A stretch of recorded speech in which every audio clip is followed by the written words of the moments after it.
motivation today, and the distinction between motivation and emotion is not clear.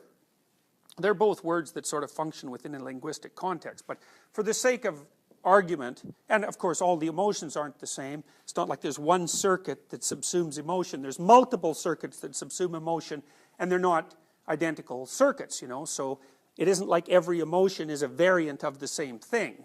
It's not, and it's the same with the motivation. So they're very loose groupings, motivation and emotion.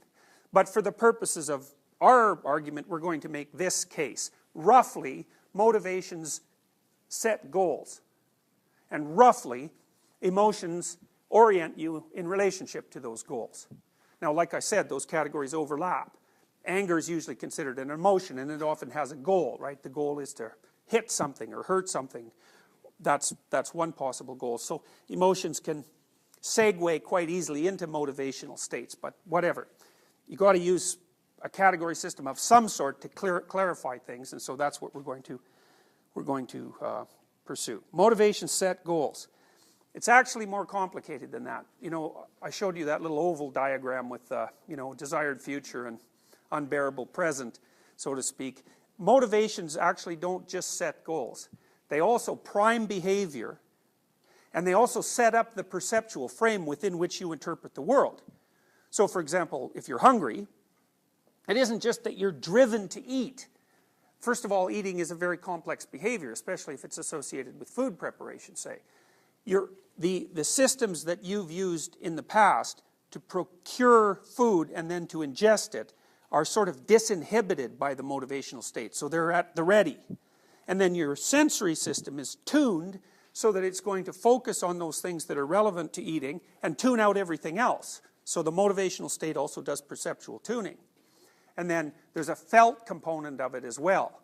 So it's not reasonable to only say that motivation sets goals or that it drives behavior. It does three things: goal setting, behavioral driving, plus it provides a perceptual schema within which those other two things make sense.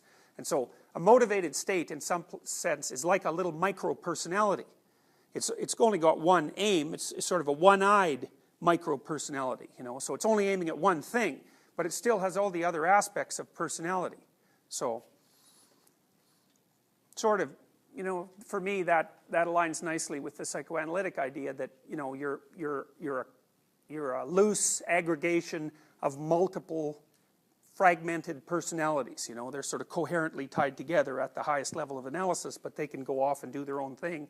You see that in situations, for example, like eating disorders, where the hunger system itself starts to become almost a spun-off part of the personality, and the rest of the personality then wars with that. And that's sort of, in some sense, that's like cortex versus hypothalamus, and you never win. Cortex does not win over hypothalamus. The hypothalamus is what keeps you alive. So it's one of the things that keeps you alive. You could do without your cortex, but you cannot do without your hypothalamus. And the connections stretching upwards from the hypothalamus, which is a very old brain area, are much more powerful than the connections coming down from the cortex to modulate the hypothalamus. And that's another indication of just exactly who's in charge when the chips are down. You know, and that's why it's so hard for you to override your basic emotions or motivational states. It's like the system evolved to keep you alive, and it's not particularly willing to give up control, in a sense, given that your survival is staked on its function. So it's useful to know that, because, you know, if you pursue psychology and you stay within the human side of psychology, say, instead of wandering off into the animal behavioral research, you'll see that most human psychologists and neuropsychologists are very corticocentric. They really like to think that it's the newly evolved parts of the brain that are in charge, and that's just not right.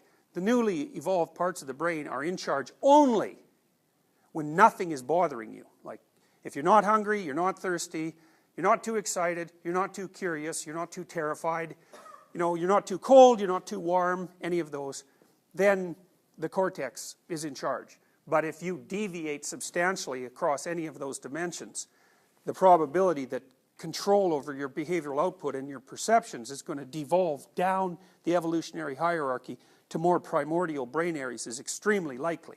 You know, and you see the same thing happens, you know, maybe you're having a discussion with someone, right? And they exhaust the limits of your rational knowledge, which means basically they out-argue you. Well, what happens?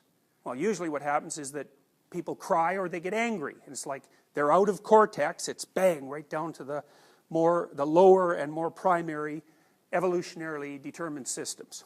So